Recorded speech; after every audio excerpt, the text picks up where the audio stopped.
Yo, what's up, team? Welcome back to J3 Entertainment. You guys know what time it is. It's time for a movie review. Yes, it is, brother. And what are we reviewing today? Creed 3. Let's get ready to rumble. Ding, ding, ding. This movie needed that. We definitely did. Yes, sir. Yes. Yes, sir. Creed 3, man. This year is already kicking off with a bang. Yeah, Hands 2023. down. Hot. Hands down. Fire. This is one of the most anticipated films of 2023 for me, man. And Okay. I think so for you too. Yeah. This movie, them trailers really hit, man. I'm just happy we in March. Bro, this roller coaster is not gonna stop for a minute, y'all. So that's the first positive of feel me? 2023. So I want to just say I'm ready to go and get in this review. Okay. Yeah, I'm right there with you. All right. First thing first, I want to thank everybody for joining us for this review and the newcomers. Thank you for coming on this ride with us. And if you're new to the channel, let me explain how we like to go ahead and do these reviews. First thing first, we like to talk about the good. We like to talk about the bad. Then we're going to give you guys a grade. Also, this is a spoiler-free review, so don't worry. We will not spoil the movie for you. All right. Promise. You ready? I'm ready, brother. Let's go ahead and get into this good, bro. I will say, Michael B. Jordan, directorial debut. It's very bold. It's very courageous. And he tries things. He's very creative. And he's good behind the camera. And he's good at acting and doing all these things at once. And it gives hope to us because he's basically us. Yeah. So I enjoy that he's getting to do the efforts. He's learned. He's been a student. And he takes swings, man. He doesn't do the by the numbers directing. He tries things. He's experimental. And it's very tricky because he's part of a big IP that's been around since before he was born. You know what I'm saying? Before all of us. You know what I mean? So, it's daunting. And he does a good job of carrying that and directing and being an actor at the same time. Mm-hmm. Yeah. For me, I have to also second that. I think Michael B. Jordan did a great job directing this movie. Very different styles to it, very familiar styles to it. His directing style felt a lot like an HBO series. Oh yeah. It had a lot of The Wire in it. I don't know because he was on the show, but a lot of the shots and a lot of the feel felt like a Wire. It felt like a detective drama to a degree. Yeah. And at the same time, he had a certain unique of different style of showing boxing that we've never seen on screen before, and something of a Street Fighter, Mortal Kombat, or anime type style fight techniques to it. Very creative. He was able to show us a sequence with the how a boxer thinks during a boxing match. Things like that was really special to me, especially for the eye, because we don't see that kind of stuff. You know what I mean? I thought he brought that new style to it, which is going to actually elevate moving forward in film. Okay. I will say, as a boxing watcher and a fan of sports movies, man, he does some great things of bringing spectacle main event. I think he does a good job of building the tension as far as the drama, the mystery and things going on. I think he handles action very well. He just does these things where you kind of want to see what he does with other original IPs moving forward as a director. He brings a curiosity of what's Michael B. Jordan going to do next, because you see what he does here as a presentation. Yeah. With boxing and drama, he handles it well, and it makes it exciting to see what he's going to bring for other projects. So yeah, it's positive. Yeah. Another positive for me is, well, I'll say the good. The trailers already said that it was Jonathan Major coming in as Damian Anderson. Jonathan Major stole the movie for me personally, hands down. I don't see I would be so pissed if the Academy does not acknowledge this brother for supporting actor in this role, contending for Oscar.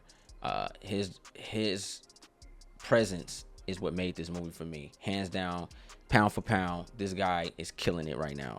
We haven't seen a villain or a character like this since Clever Lane. So you know what I mean, and he elevated what Mr. T brought to the table to a level was like, yo, okay. I still kind of feel like that could be his son, lost son, or something like that. Bro, it felt like that. Bro, he elevated what Mr. T did, man. I want your girl. You see it? It was just like, it was subtle. It was so, and he was conniving with it. You know what I mean? And that's the movie fan in us. He was a syndicate with it, like like he took Mr. T and Denzel Washington in Training Day. Wow, I like that. And he fused them. But I saw it. I see it. Yeah. It was like, yo. Yeah. Cause you think you want to like him. Yeah. But he hungry. And it was like the way he brought that character to life, man. You did your thing, man. Jonathan Major, hands down. Yeah, there's no doubt about that. Was the, that is what it is. Hey, man, like it's crazy, bro. But performances was on 1,000 for sure. Yeah, most definitely. It's very tricky, man. Going into a part 3 into a franchise, but this movie holds its own, man. I feel like it does have that same energy as that first film. And Creed didn't take that typical cliche thing of having to be the son of another. It was actually original story going back to what was introduced to us in the first movie. Yeah. You know, the history, the historic past of Adonis, you know, legacy and things like that. So those themes are there and they're present here. And I like the going back to the beginning, you know, not trying to forget your past, but trying to hold on to it, but learning about it, you know, the obstacles and things like that. So a lot of that's here, and I thought that was cool, man. Because they could have easily been like, oh, this is the son of another, you know, the father of another son, but they didn't do that. Yeah. Yeah. Yeah, they went to another level with it, man. You got any more good? That's where I'm at. All right, man. Granted, I think I got a lot more good, but, you know, we're pressed for time. You know, we on Dame's time. No pun intended. But let's talk about the bad. All right. What you got? I will say, as far as the bad goes, I will say that the film is missing its motivational speaker. Sly Stallone is not here. And the reason I bring that up is because he's been here since 1976. Yeah. Historian, father, husband, experience. He has time. He has a legacy behind him. History, the experience. You know, he's weathered and he's tired.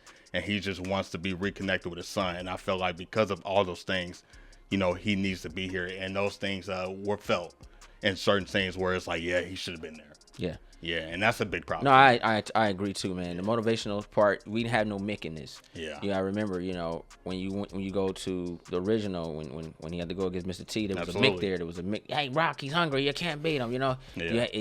I think the tradition, of boxing is here, but it's so modern. You kind of forget the traditional style of how it is when you're dealing with a new contender. And I thought we missed out on that. One of the bads for me personally, I think, is, you know, I felt like the script was cluttered. I felt like we missed a lot of parts. Direction was great, but it just felt like they were just making up things as they went. They didn't really stick to the first two movies to the T like they should. Little details were here and there, and you're kind of questioning scenarios moving forward in the movie. Like, but wait, why would this, and why would you do that, or why is this occurring, and why hasn't this been brought up, and who is this guy, and you know what I mean? And it was kind of like they try to keep so much stuff mysterious. It kind of slowed down the movie for me. And I think that's where you go into the motivational part, because that's where Sly would come in. Yeah. And it would have been able to kept his beat. You know, you sit there and you're looking at these characters and you're like, why are we rushing to get to this from A to B so fast? Let's draw out these characters. Let's see what's going on. Yeah. And to just, you know, the character developing in this script wasn't there, man. These characters have poor development skills. Like, they have not grown from part one. You're looking at the same repetitive thing, and you're like, yo, you have accomplished trials that you couldn't do in the first one, and now you're in a different state of mind because, number one, you're the champ, you're this, you're that. Yeah. You have businesses, you got all these things going on, and you're still the same little boy. And it's like you haven't grown. Even Bianca, she hasn't grown. Like, they try to tell you she's grown, but her actions speak louder than words. Okay, yeah. But, you know, again, I don't want to sound like a repeated thing, but yeah, you know, Sly Stallone, he's needed. But also, I felt like there wasn't enough of Damian Anderson's character, Jonathan Majors. We kind of rushed his character, and I felt like there was so much interesting things with his past and his historic behind him. We should have got more of a POV on him. Yeah. Since we kind of really know about Adonis, 3 movies in. Yeah. And I felt like since they had brought Creed back to the third entry, I felt like we should have got a little bit more on what Victor Drago was doing to his son, because he was introduced, and I felt like it was going to be a reoccurring situation where it was kind of like he was going to be in his corner. What's what I'm saying? Like, that's the thing. Like, it's like you establish something in part two, and in part one, part two, and then you're kind of like pieces are missing, because I guess maybe contracts didn't work or something, but they're trying to fill in those voids and they don't work. You know what I mean? I can't speak on this part because it'd be spoiling it, but it was just certain shots intertwining with others felt like traditional afternoon stories that I felt the movie didn't need. Another thing I didn't like is that the trailer showed you more than they showed in the well, let me rephrase that. The trailer showed you scenes that did not occur in this movie. A very important scene that I thought was going to explain scenarios and how to come about the obstacle, and they did not show that scene.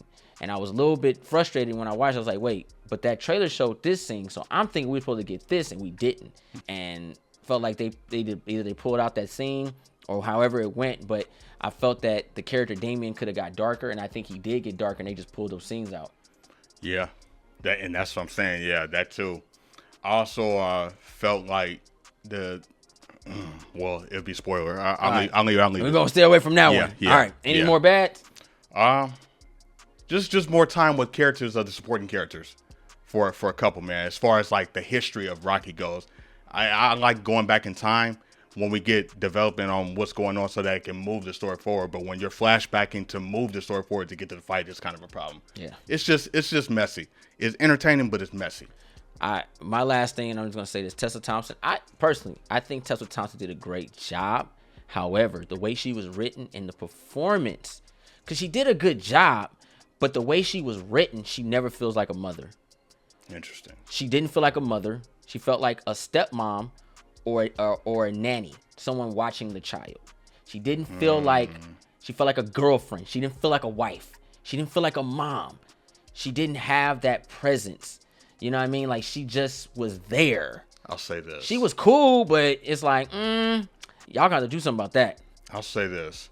While watching the movie, she gives a good performance. There's times where I feel like she's not a moral support to her man. It didn't bother me when I was watching, but when I was now thinking about it, there's certain things that she's going through that Adonis is also going through. And it's a ripple effect because she supports him to a degree. But when Adonis doesn't do his role as a man, it stops her from being the support that she needs to be as a woman. And I thought it was realistic because nobody really caught it. Adonis wasn't communicating with her. He wasn't telling her what was going on. So she just assumed that everything was okay. And then she decided, well, if everything's cool, I'm going to go back in my shell and try to fix my problems and have me time. And that's why I give her, she did a good job. But I feel that when everyone had, like, because we was talking about this on the way home, everyone just needed to talk to each other and nobody was doing it. This movie is a big hug. Everybody need a hug. Everybody. And then I was like, okay, this makes sense because people don't know what to say because they're worried about stepping on other person's toes. I was like, all right, that is realistic to a degree. And Black love, we do have these problems. It's not perfect. But regardless of that, I'll leave it at that. Because I said she did a good. I just felt that she wasn't. It's time. Part one, okay, they just met. Absolutely. Yeah. But this is years later. You're not wrong. And her developing skills weren't there. Because if you're with a man or woman, however you want to take it, you learn them. Sure. She's with his mom all the time. Yeah. Why are you in the dark? Yeah. Your daughter. Why aren't you hugging her? Yeah. Why aren't you, come on, baby. Let her be. It was more of like a stepmom. Like, she wasn't affectionate to that child like I thought she should have. Michael B. Jordan, Adonis was. He did subtle things. I was going to add to He'll that do too. things. He'll show aggression. His Darcy, he'll tell her he love her. He'll do things. And I'm glad they showed that. She was not doing anything. Yeah. You know what I mean? It was just things like that. Like, I just think they just didn't. That character is still quiet. Like, I think they were trying to rip off Adrian. Preserved. They trying to take what Adrian was, this quiet lady who didn't speak much, blah, blah. But it's different when you start talking about race and where you grow up and how you grow up. You know what I mean? I just think they just didn't. She doesn't click with me as a mother. I get you. And a wife. She clicked with me as a girlfriend. Hands down, I'll roll with it. But as a wife and a mother, holding her house down, she did a poor job. I didn't like that. She didn't have much to do. I didn't like that. Performance is good, but there's nothing in the material to really elevate her. She didn't grow. Tessa's cool, but it's like what was on paper didn't add up to what she was trying to bring. She gives her best. She would have been a whole the way they set the character. I don't want to dwell on it. The way they set the character up, she is supposed to elevate to a level. She is supposed to be the backbone because Adonis needs it, and it was kind of subtle backbone. Well, if you want to, go ahead. But let's go ahead and get this movie a grade. Let's get Ronin, what do you give Creed 3? I'm interested in this. Okay. We don't discuss grades before we do this. This is brand new, just like for you. Go ahead. Yeah, man. So, watching the movie, I enjoyed it. Can't wait to see more from Michael B. Jordan. He does some bold moves, like I said early on in the review. Directing's good. Action's good. Performances are good. Just a weak script for the most part. And some areas here where we needed more development. But I would give it 4 stars, though. Okay. Yeah. I think it's right there in second place with the first movie. Okay. Yeah. Personally, I like all 3. I think this is a great trilogy. I want more, like you said.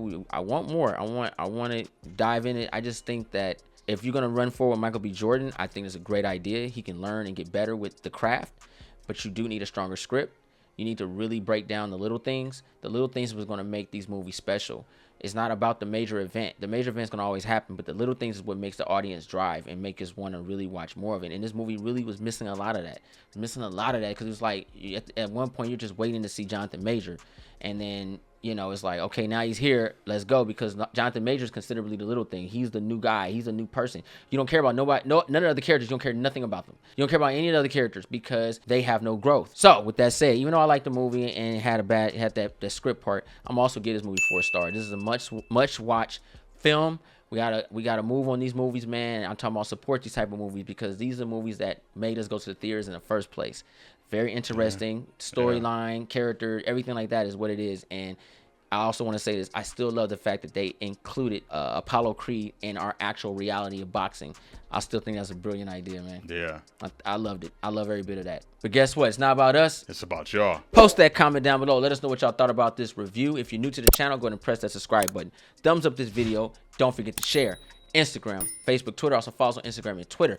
I'm J3. Show guy. Woo! Ninja Assassin. 100,000 subscribers, guys. Yep.